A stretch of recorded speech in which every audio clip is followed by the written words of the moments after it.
Oregon or bust. This article explains the process pioneers went through to travel on the Oregon Trail. The Oregon Trail.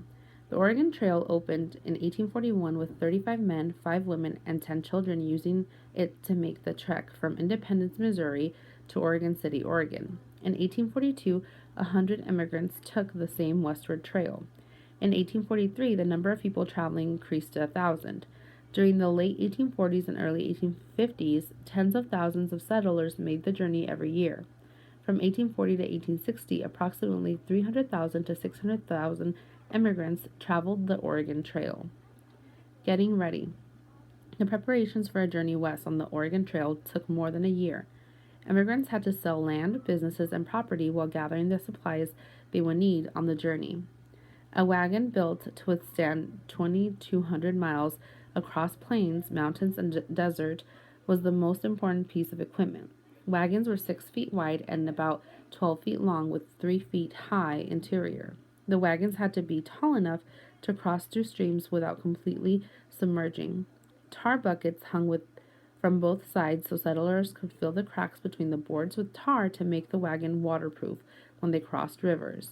The canopy of the wagon was oiled to keep rain out. Water barrels hung from the back of the wagon and were filled with water from rain and streams. Other things that hung on the sides of the wagons included buckets of axle grease, extra wheels, and axles to replace ones that broke, coils of rope to lower the wagons down steep hills, and extra leather harnesses for the animals. The inside of the wagon was often crammed with the supplies needed to make the journey and for use once the settlers reached Oregon. Most families carried about 200 pounds of flour, 150 pounds of bacon, 20 pounds of sugar, 10 pounds of coffee, and 10 pounds of salt, at a total cost of $300 to $600. They also carried rifles and ammunition that totaled about $100.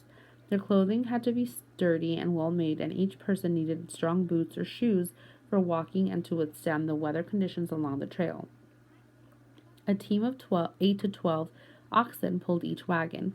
A wagon and oxen team cost each family about $400 to $600. The total weight of the wagon's cargo pulled by the oxen was about 2,500 pounds. Life on the trail. The geography of the land dictated the travel route from Independence, Missouri to Oregon City, Oregon. The terrain and weather along the Oregon Trail influenced the events and the conditions experienced during the travel. It was critically important to embark at the appropriate time of the year.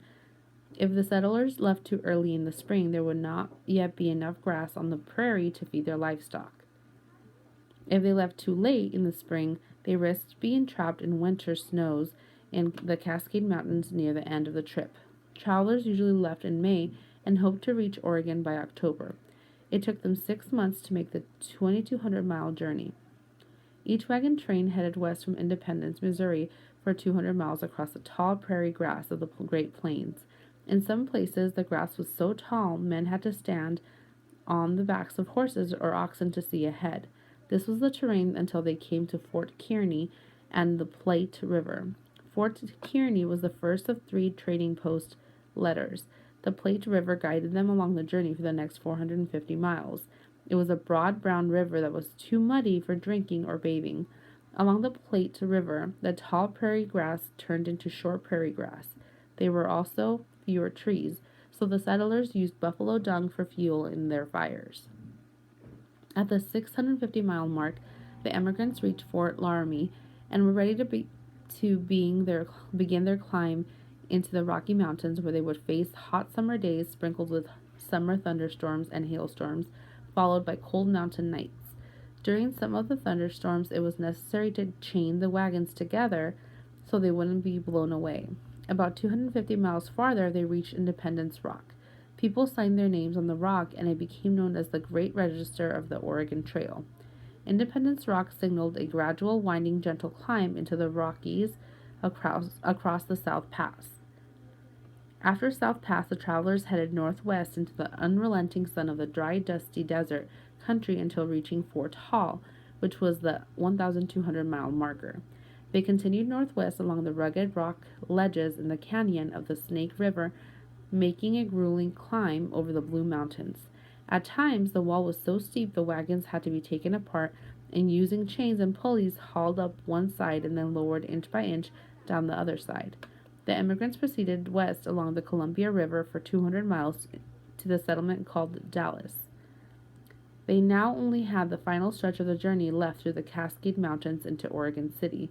This was a narrow trail lined with thick trees.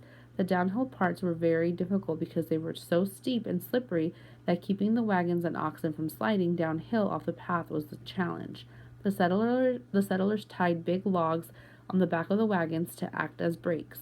They also often encountered snowbanks in the Cascade Mountains.